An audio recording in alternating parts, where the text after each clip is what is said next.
नमस्कार, आप सुन रहे हैं रेडियो सेंट्रल न्यूज। अब खबरें विस्तार से।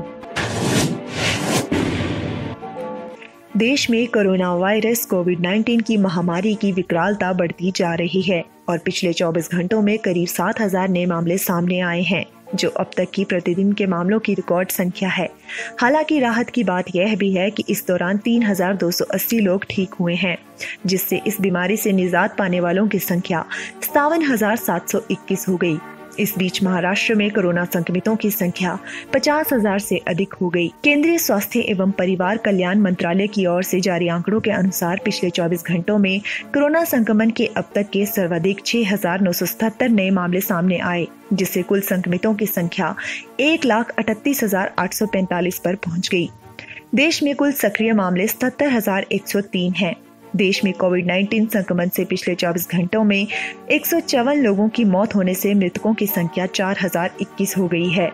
इसी अवधि में इस महामारी से 3,280 लोग मुक्त हुए हैं, जिससे स्वस्थ हुए लोगों की कुल संख्या 57,721 हो गई है। देश में कोरोना वायरस से महाराष्ट्र में सबसे अधिक कहर बरपाया है, जहां संक्रमितों की संख्या 50,000 के आंकड़े को पार कर दिया है। महाराष्ट्र में पिछले 24 घंटों में 3,041 नए मामले सामने आए हैं, जिसके बाद यहां कुल संक्रमितों की संख्या बढ़कर 50,231 हो गई तथा कुल 1,635 लोगों की मौत हो चुकी है, जबकि 14,660 लोग इसके संक्रमण से ठीक भी हुए हैं। 3 बार के ओलंपिक स्वर्ण पदक विजेता भारत के लेजेंड हॉकी खिलाड़ी बलवीर सिंह सीनियर का लंबी बीमारी के बाद सोमवार सुबह निधन हो गया। बलवीर के निधन से खेल जगत में शोक की लहर दौड़ गई। बलवीर 96 वर्ष के थे। उन्हें गत 12 मई को दिल का दौरा पड़ने के बाद अस्पताल में भर्ती कराया गया था। अस्पताल में इलाज के दौरान भी उन्हें 2 बार दिल का दौरा पड़ा और उनकी तबीयत बिगड़ती चली गई।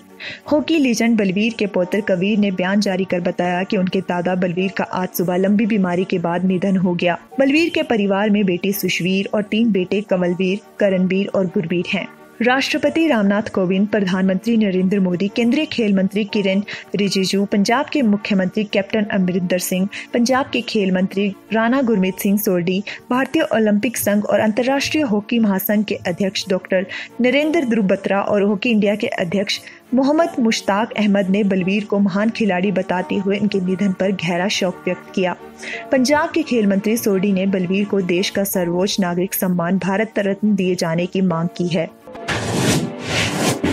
वैश्विक महामारी कोरोना वायरस यानी कि कोविड-19 का प्रकोप लगातार बढ़ता जा रहा है और विश्व भर में इससे संक्रमितों की संख्या 54 लाख से अधिक हो गई है तथा अब तक 3.45 लाख से ज्यादा लोग काल का ग्रास बन चुके हैं। अमेरिका की जॉन हॉपकिंस यूनिवर्सिटी के विज्ञान एवं इंजीनियरिंग केंद्र CSSE की ओर से जारी आंकड़ों के मुताबिक दुनिया भर में कुल संक्रमितों की संख्या 54,06,537 हो गई, जबकि 3,45,036 लोगों की इस बीमारी से मौत हो चुकी है। दुनिया भर में सर्वाधिक प्रभावित देशों में सबसे ऊंचे पायदान पर खड़े अमेरिका के बाद अब ब्राजील दूसरे नंबर पर है, जबकि रूस तीसरे स्थान पर है। अमेरिका में कोरोना वायरस से संक्रमितों का आंकड़ा 16 लाख से अधिक हो चुका है, जबकि इसके संक्रमण से मरने वालों की संख्या 97,000 के आंकड़े को पार कर चुकी है।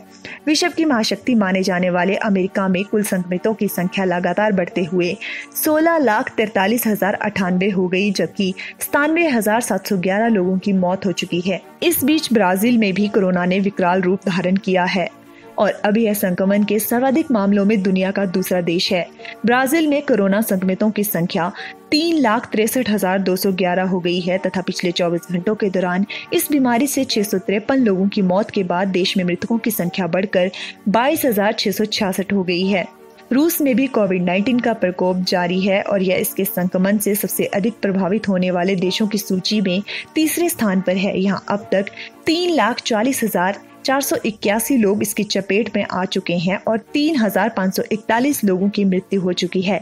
इसके अलावा ब्रिटेन में भी हालात लगातार खराब होते जा रहे हैं। यहाँ अब तक इस महामारी से 2,60,916 लोग प्रभावित हुए हैं और अब तक 36,875 लोगों की इसके कारण मृत्यु हो चुकी है। यूरोप में भी गंभीर रूप से प्रभावित देश इटली में इस महामारी के कारण अब तक 32,785 लोगों की मौत हुई है और 2,29,858 लोग इससे संक्रमित हुए हैं। स्पेन में कुल 2,35,772 लोग संक्रमित हुए हैं, जबकि 28,752 लोगों की मौत हो चुकी है। इस वैश्विक महामारी के केंद्र चीन में अब तक 84,095 लोग संक्रमित हुए हैं और 4,638 लोगों की मृत्यु हुई है। इस वायरस को लेकर तैयार की गई एक रिपोर्ट के मुताबिक चीन में हुई मौत के 80% मामले 60 वर्ष से अधिक आयु के लोगों के थे। दक्षिणी कश्मीर के कुलगाम जिले में सोमवार को घेराबंदी और तलाश अभियान के दौरान सुरक्षा बलों के साथ मुठभेड़ में 2 आतंकवादी मारे गए। इस बीच खुर हाजीपुरा गांव में हुई मुठभेड़ के बाद स्थानीय लोगों तथा सुरक्षा बलों के बीच झड़प के दौरान कई लोग घायल भी हो गए। पुलिस अधिकारी ने बताया कि जिले के खुर हाजीपुरा गांव में आतंकवादियों की मौजूदगी की खुफिया सूचना के आधार पर राष्ट्रीय राइफल्स, केंद्रीय रिजर्व पुलिस बल और जम्मू कश्मीर पुलिस के विशेष अभियान समूह ने रविवार की देर रात अभियान शुरू किया। इसी दौरान आतंकवादियों ने सुरक्षा बलों पर गोलीबारी शुरू कर दी। सुरक्षा बलों ने भी जवाबी कार्रवाई में गोलियां चलाई। दोनों पक्षों के बीच चली इस मुठभेड़ में 2 आतंकवादी मारे गए। मुठभेड़ स्थल से हथियार एवं गोले बारूद के अलावा कई आपत्तिजनक सामान भी बरामद किया गया है। इन सामानों को आगे की जांच एवं अन्य आतंकवादी घटनाओं के संबंध में केस रिकॉर्ड के तौर पर रखा गया है।